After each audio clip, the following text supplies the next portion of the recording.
Good afternoon. 406 here, News Talk 105.9 WMAL, where we're making sense of the news.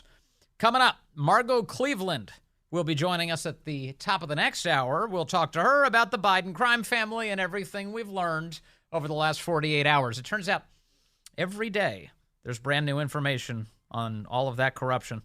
You can join us at 888-630-9625, 888-630-WMAL. Two of the men who perform acts of journalism on a routine basis that I've been following for years are Jerry Dunleavy and James Hasson. And I have the fortune today of having them both in studio with me. Jerry is a former Washington Examiner investigative reporter. He now works importantly in Congress, but he's one of the good men who's in Congress. And James Hasson is a former Army captain, graduate of U.S. Army Ranger School, an Afghanistan veteran, and that's important for today's topic, too. Gentlemen, great to have you both here. Thanks for having us, Vince. Great to be here, Vince. Yes, great to see and talk to you both in person. The reason the two of you are together is because you have a new book. It's called Kabul, the Untold Story of Biden's Fiasco in the American Warriors Who Fought to the End. We recently heard from some of these Gold Star families who, why did it take so long to have their stories told publicly? I think Daryl Issa and company were out doing a field hearing in California, in Southern California, where these families live, chatting with them, and it was just jaw-dropping. It really was jaw-dropping, the extent to which these families feel betrayed and abandoned by the Biden administration and are still trying to pick up the pieces. Jerry, talk a little bit about what the point of this book is, what you discovered, and what questions are still unanswered. Well, I think that the families are justified in how they feel. This feeling of betrayal that they have from the Biden administration and the lack of accountability for the Afghanistan withdrawal and the disaster that it was generally, but also specifically the lack of accountability for the attack by ISIS-K that happened that killed their family members. And we actually, in the course of writing this book, we had the pleasure and the honor of talking to a lot of the Gold Star families.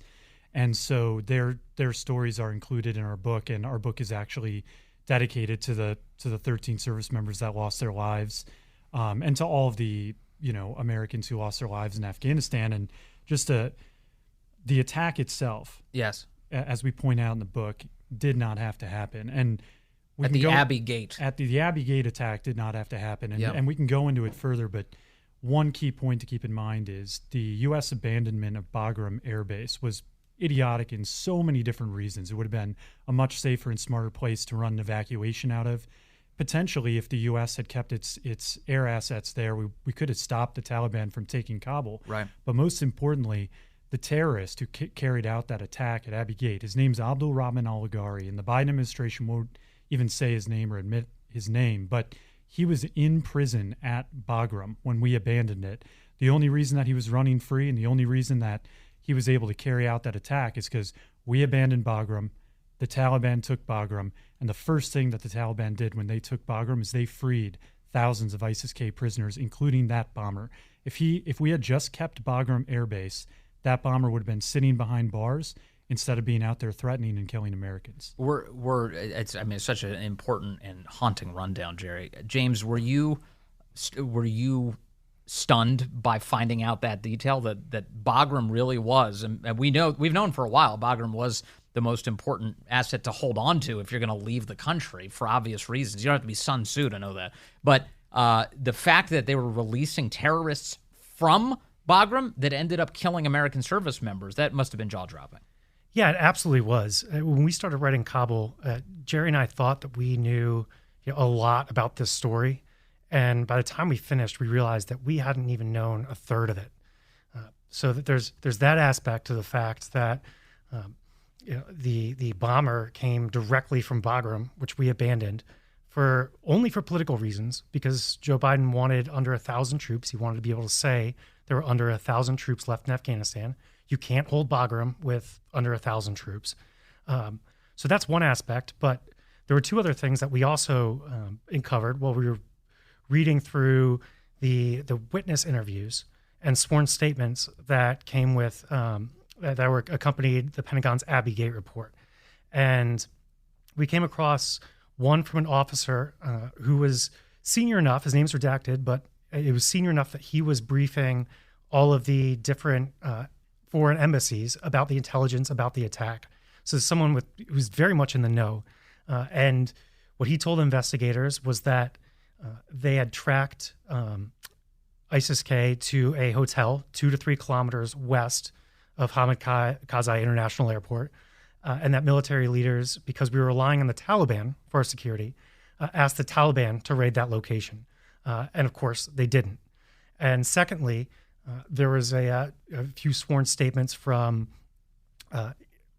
Army intelligence officers who talked about the fact that there was a targeting package for an airstrike because the U.S. had identified an ISIS-K location in the days leading up to the attack when they were on the move and facilitating what ended up being the attack. And they asked for a permission that had to go through U.S. forces Afghanistan to the CENTCOM commander for permission to conduct that strike. And military leaders determined that it was, quote, infeasible due to negative reaction from the Taliban. So all of this is brand new, and it's shocking to say the least. Yeah, and all of these, I mean, the insane considerations that were given throughout all of this in the wake of the attack.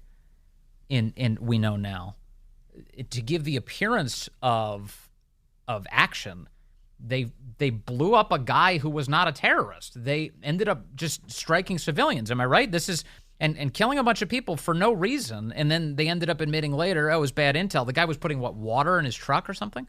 Yeah, I mean, look, the reason why that botched airstrike happened was because the Abbey Gate bombing happened, and the U.S. felt intense pressure to stop another attack, and I do think politically, President Biden probably felt the political necessity. They wanted to demonstrate competence. They wanted to make it seem like they knew what they were doing. And the problem with that is that the U.S., from our assessment, including what we found in the Pentagon documents, the abandonment of Bagram and the prisoner being released, and then the testimony from Sergeant Tyler Vargas Andrews, who testified that he had who he believed to be the bomber in his sights, but wasn't given permission from his commanding officer to take that shot. Yep. All of that combined shows that we think that the U.S. probably could have done more to stop the attack, and that the ultimate problem here is that President Biden put us in a position where we were relying on the Taliban for security, and that's just an impossible position to put yourself in. Jerry Dunleavy, thanks for that rundown. And again, I'm with both Jerry Dunleavy and James Hasson, the authors of an important new book called Kabul, The Untold Story of Biden's Fiasco and the American Warriors Who Fought to the End.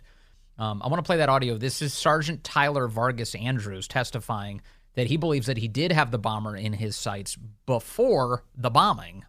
I requested engagement authority while my team leader was ready on the M110 semi-automatic sniper system. The response, leadership did not have the engagement authority for us. Do not engage. I requested for the battalion commander, Lieutenant Colonel Brad Whited, to come to the tower to see what we did. While we waited for him, psychological operations individuals came to our tower immediately and confirmed the suspect met the suicide bomber description. He eventually arrived and we showed him our evidence, the photos we had of the two men. We reassured him of the ease of fire on the suicide bomber. Pointedly, we asked him for engagement authority and permission. We asked him if we could shoot. Our battalion commander said, and I quote, "I don't know," end quote. Myself and my team leader asked very harshly, well, who does? Because this is your responsibility, sir. He again replied he did not know, but would find out. We received no update and never got our answer. Eventually, the individual disappeared. To this day, we believe he was a suicide bomber. We made everyone on the ground aware. Operations had briefly halted, but then started again. Plain and simple, we were ignored. So when you hear a story like that, James Hasson, as a veteran, how frustrating is it to hear those details laid out? It's immensely frustrating, and it's more than that. It's angering because those Marines and the other soldiers who were alongside them and the airmen who were there as well put everything on the line. They knew that they were in great personal danger, and as we detail at length in Kabul, they dealt with excruciating things. And, as their chaplain told them before they went to the gates for the first time, you're going to see things that no human being should have to see. And they did. And so they did everything right, and they performed heroically. And they were failed from the top down. And to this day, there's been no accountability. There's been one. Stu Scheller, Marine Corps Lieutenant Colonel, who spoke out publicly, criticized the administration's ineptness. He is no longer serving because he was forced out. That's correct. And Secretary Austin is still in his position. Secretary Blinken is still in his position despite ignoring all warnings to the contrary. Yep. General Milley's still in his position, even though he, just carried the party line, and it's despicable. There's another military veteran involved here. John Kirby is a spokesman for the White House. He's a Navy admiral, a career as a public affairs officer, Navy admiral. Yes. And he has been bragging relentlessly since the Afghanistan withdrawal about how efficient and well executed it was. Here is an example of that. Nations like China and Russia took a look at what we did in Afghanistan, and we've talked about this many, many times over the last year, and had to marvel at the speed, the efficiency, and the effectiveness that a very small number of troops. Brian, you listen to me now, hear me out. A small number of troops were able to move that many Afghans safely out of that country. No other nation in the world can do that. As they're falling from the plane wings and dying. So Jerry Dunleavy, you guys talked about, you spoke to the Gold Star families. You've talked to endless people to put this book together to give an accurate portrayal of what really happened. Does that square with John Kirby saying that it was speed, efficiency, and effectiveness? Well, no. And, John Kirby gave another interview very recently, right around the second anniversary, where he said that the CENTCOM investigation into the Abbey Gate attack determined that it wasn't preventable. Well, an interesting thing to note about the CENTCOM investigation is that they never interviewed Sergeant Tyler Vargas Andrews. So to still to this day to be leaning on that investigation to say that this was not preventable doesn't take into account what we now know. And to Kirby's other point about Russia and China marveling, look, I mean, the American service members on the ground did perform heroically, but Russia and China, we have 2 chapters in our book about how Russia and China took advantage of this situation. I mean, it's clear to us, and we lay this out, that Vladimir Putin had wanted to invade Ukraine for a long time. The chaos and the debacle in Afghanistan, the way that NATO and the United States looked like they were in a shambles, we believe, and we make a very strong case for it, that was very likely the final push that Putin needed to invade Ukraine. And when it comes to China... Why? Well, let me pause on that point. Yeah. Save China for a moment. Yeah. But so Putin is watching as an administration. There's a lot of bipartisan support for getting out of Afghanistan, but the way that it actually went down was an amazing display of ineptness, an amazing display. And so what Putin's probably seeing, if I'm reading you correctly, and what your assessment is here, is that they don't know what they're doing at all. They don't even know how to execute this withdrawal. They can barely explain it to their own people. These people are so incompetent. Now's the time. Now's the time. I mean, he's wanted to do it for a long time. He's been looking for his opportunity, and this was what he saw as his best chance to do it when the U.S. and NATO were reeling. It's just amazing. Okay, stay with me if you would. We'll take a quick traffic break. The book is Kabul, the untold story of Biden's fiasco and the American warriors who fought to the end. Jerry Dunleavy and James Hasson here with me in studio.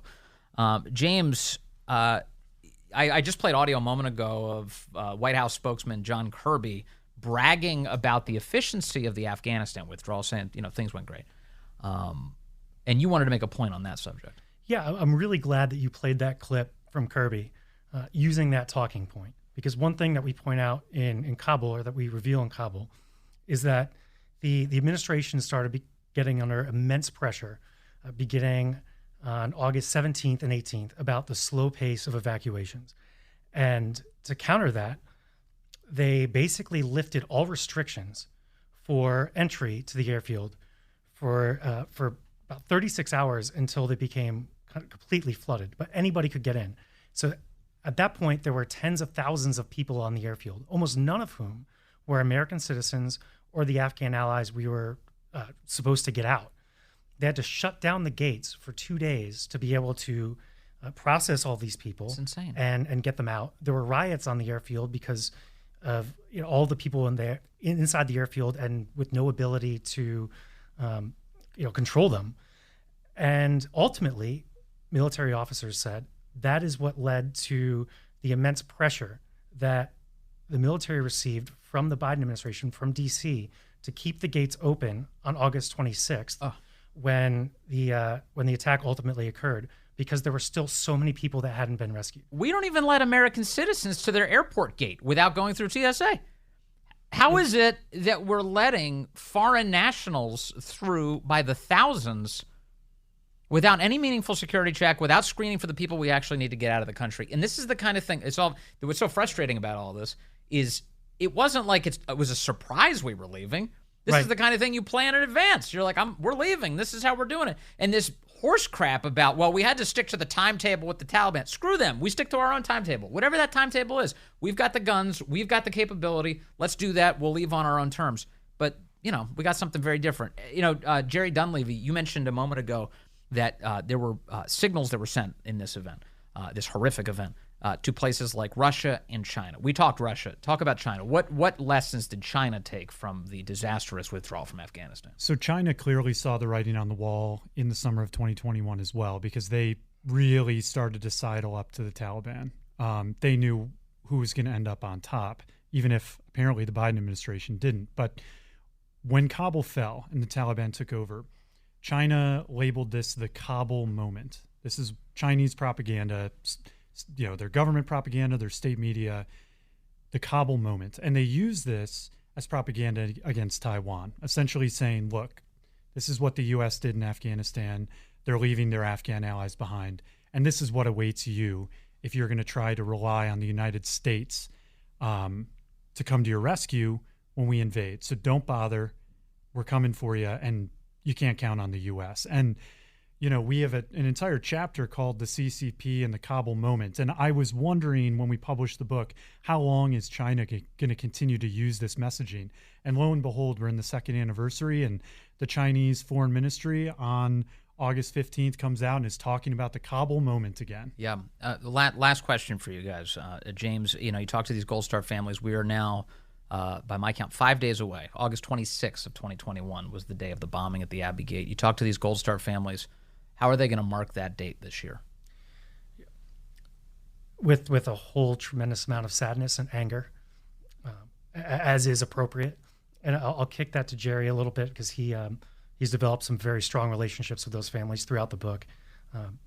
But what I will say is that as we lay out, as they suspected, and we lay out in Kabul, this did not need to happen, and it falls completely at the feet of the Biden administration. So I'll kick it to Jared. I can't imagine what these families are dealing with. Well, a lot of the families on the 26th are going to be holding their own private events, whether they're community events, private events. And August 29th, they're going to be coming to Washington, D.C. to testify on Capitol Hill in a roundtable for the House Foreign Affairs Committee. Okay, good. We look forward to that. I know you're working to help the congressional investigation as well. A lot more answers to come, but many of them found within this book. Kabul, the untold story of Biden's fiasco and the American warriors who fought to the end. Gentlemen, great to have you. Thank you, Vince. Thanks, Vince. Appreciate it. Good afternoon. 4:36 here, News Talk 105.9 WMAL, where we're making sense of the news. Coming up, top of the hour, Margot Cleveland joins us, senior legal correspondent over at The Federalist. We'll talk about what's going on with Hunter Biden's dirty plea deal, his father's corruption, and so much more. You can join us today at 888-630-9625, 888-630-WMAL. My thanks again to the fellows who just wrote this book on the Afghanistan withdrawal, and it's called Kabul is the name of the book. Jerry Dunleavy and James Hasson, they just left the studio. Great to see both of them in person. And one of the things that they just shared with me that really is sticking with me, I'm thinking about a lot, is the fact that you had Sergeant Tyler Vargas Andrews, the man who said he could have taken the shot, he couldn't get the clearance, none of his senior officers knew who could give them the authority for him to take that shot, and he thinks he could have stopped the bombing at the Abbey Gate. He believes he had the bomber in his sights. He wasn't given the go-ahead. And we're still awaiting answers on why that is. Who made that decision? Who was making the chain of command so inefficient that they couldn't actually get an answer to him? And apparently, when the Pentagon conducts this investigation into what went down, what led to the bombing at Abbey Gate, they never interview him. The guys just told me that. I didn't know that detail. They never interviewed Sergeant Tyler Vargas Andrews. They never even bothered to ask him. about that day and about the shot he says he could have taken. And it just reminded me that we've heard this story before, haven't we? Biden scandal after Biden scandal, where somebody comes forward with credible information demonstrating the corruption, failures, incompetence of the Biden administration, the Biden family, Biden himself, the people around him. And then what happens? Well, either they're directly hassled.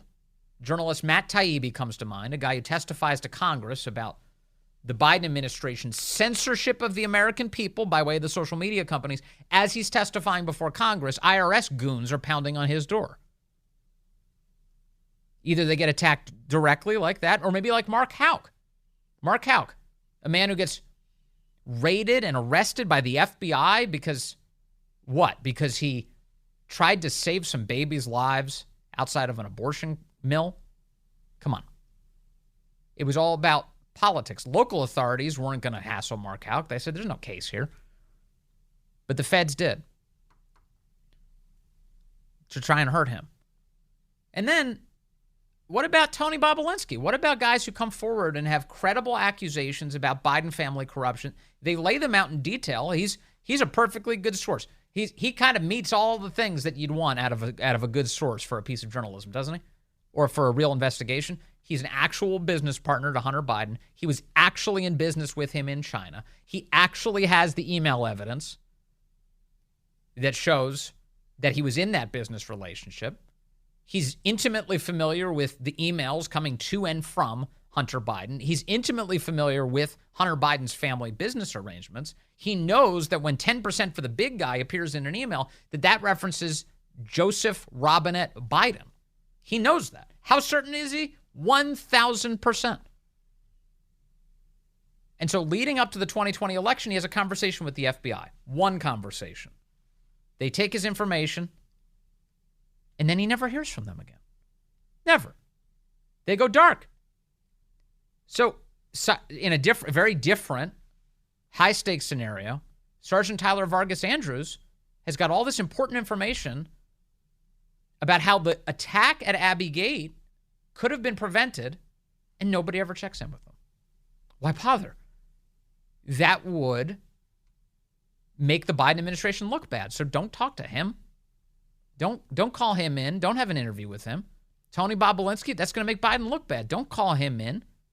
Don't talk to him. And those guys, they're not the only ones. There are so many people who match that description, many of whom we've talked to right here on this program, who match that description. They have important information. They want to share it. And then they get crickets. Nothing. Or they get attacked. One or the other. So that really sticks with me. And Congress should stay on this. I know that the House Foreign Affairs Committee is digging in. You saw Darrell Issa have the conversation with the Gold Star families out in California. That's his district. These are important conversations, and they should continue. And one thing will happen as the horrific truth about what happened in Afghanistan continues to reveal itself by way of these investigations, by way of this excellent reporting from Jerry and James. It's going to reach a point, and it should already, where Democrats are going to panic that people are talking about this. Why are you doing this? You're interfering. You're trying to turn this into something it isn't, and it shouldn't be about politics. And you're trying to make it a part of the presidential election. Let me pause on that. You should make it a part of the presidential election. Joe Biden should have to live, to the extent that he has a capacity for shame, he should live with the consequences of this every day for the rest of what few years he has left. He should live with the consequences of that. And it should be the case in the upcoming presidential election that this is elevated in the minds of the American voter, that they know what governance under Joe Biden and the people around him looks like. Politics is not inherently a thing that you roll out entirely, meaning you don't just come forward and you're like, well, we can't talk about that. You don't want to, interfere in politics. You don't want to interfere in the election by raising this. This is just political. They just want to get Biden out of office. That's the only reason they're raising this. Good. Politics is the way that the American people render judgments about whether or not they like the situation they're in or would like something different. That's what politics is. It's America's report card. How has that person done their job? So whether it's an impeachment of Joe Biden that exposes the corruption of his family, the way they've been selling us out for their own enrichment through the years, or it's congressional hearings that dig deep on something that has absolutely repulsed American citizens everywhere. Have you ever looked at Biden's poll numbers? You ever looked at that chart? Biden's descent began on this Afghanistan withdrawal. When Americans saw what went down, when they saw bodies falling from planes in Kabul, they said, what is going on? And that's when he started his slide. New low Joe. Constantly headed down. Constantly headed down. You know, there's been some new polling in the last few days on the political questions that shows that despite a lot of the things that you've been hearing, Donald Trump is apparently very competitive with Joe Biden and stands ready to potentially beat him. This all comes down to the swing states, but we'll see. At the moment, Trump way out ahead of his Republican primary opponents. They're going to have a debate without him on Wednesday. But this is one of the topics you hope might come up. Afghanistan. But Biden should be judged for this. Biden should have this on display everywhere. And he should be running, he's going to run from it. Fine. But voters need to know what happened. Because it has the capacity to sway them, and two, it's the right thing. It's very simple, and more importantly, let me reverse that. It's the right thing. Or as Obama used to say, right thing to do. It's the right thing to do. Put this in front of the American people. Let them see what Joe Biden created. The lives that were lost. And isn't it amazing? Bagram, of all places. So Biden abandons Bagram. Kabul's the only place for all of this, everyone to get out of the country. And it just so happens that abandoning Bagram, which was a stupid logistical move that, anybody who's played a game of Risk could probably tell you that. A stupid logistical move in terms of getting out of the country also turned out to be a fateful move in the sense that the terrorist who bombed the Abbey Gate was locked up in Bagram until we abandoned it. Until Biden abandoned it. He gets out, he bombs everybody, kills a bunch of our troops, kills many more Afghans, so much death and destruction, all could have been prevented. All of it. All of it. These are not, these were unforced errors that were made by the Biden people. It is just amazing. All right, Chris is calling in from Toledo now, line 3. Chris, good afternoon. You're on the Vince Coglianese Show. Did you say impeachment? Who's going to do that? Do we have someone that can do that? No. Thank you.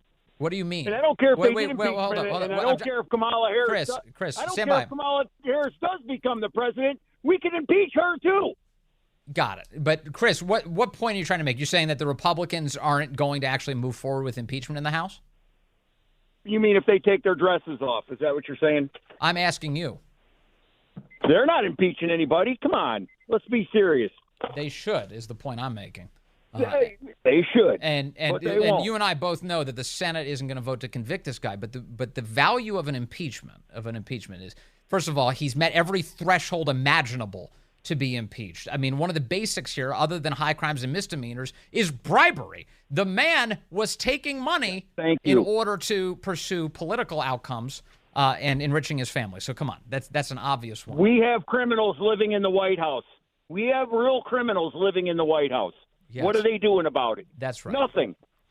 Yeah, these are good questions. Thank you. Chris, thank you for the call, all the way from Toledo, Ohio today.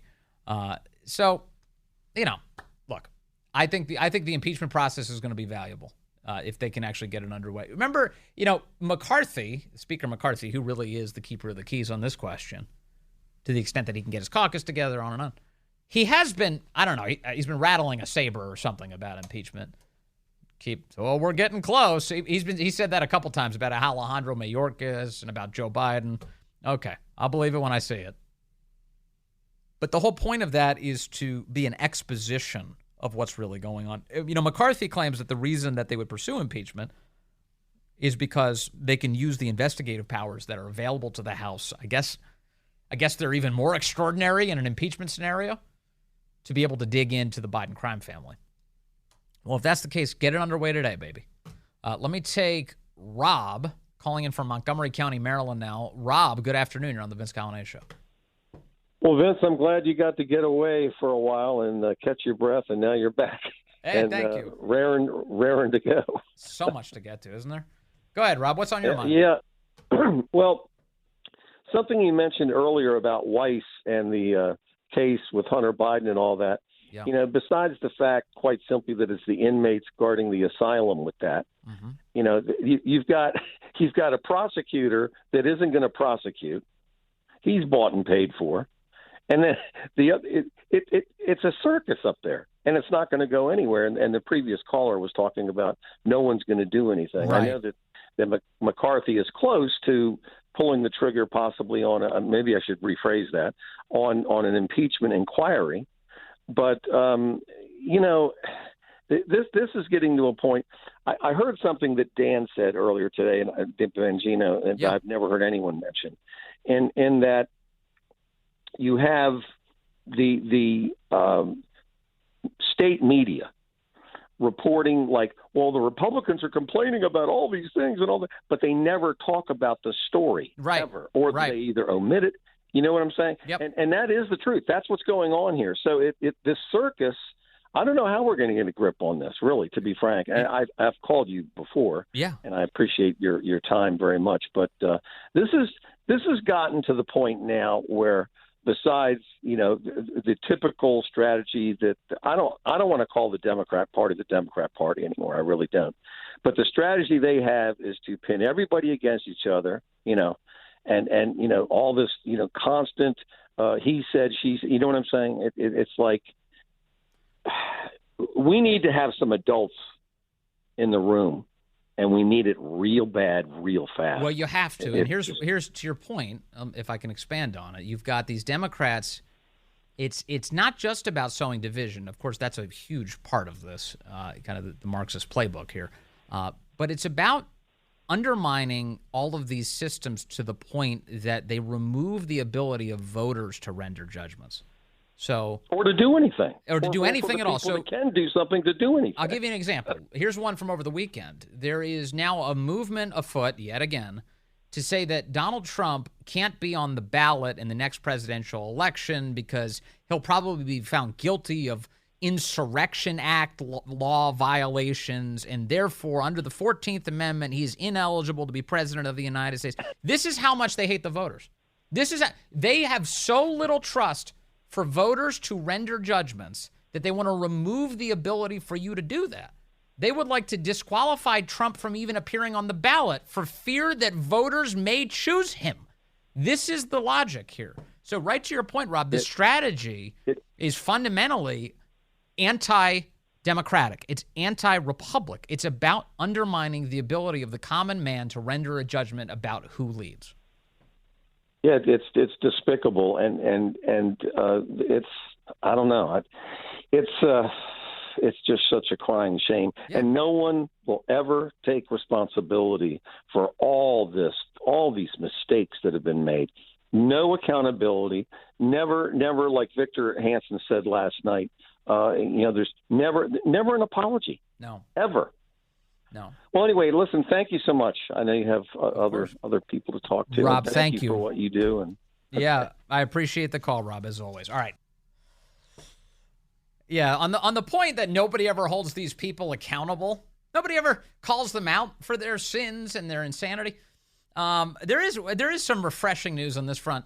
A little victory. Larry Elder, who's ran for governor of California. Remember that?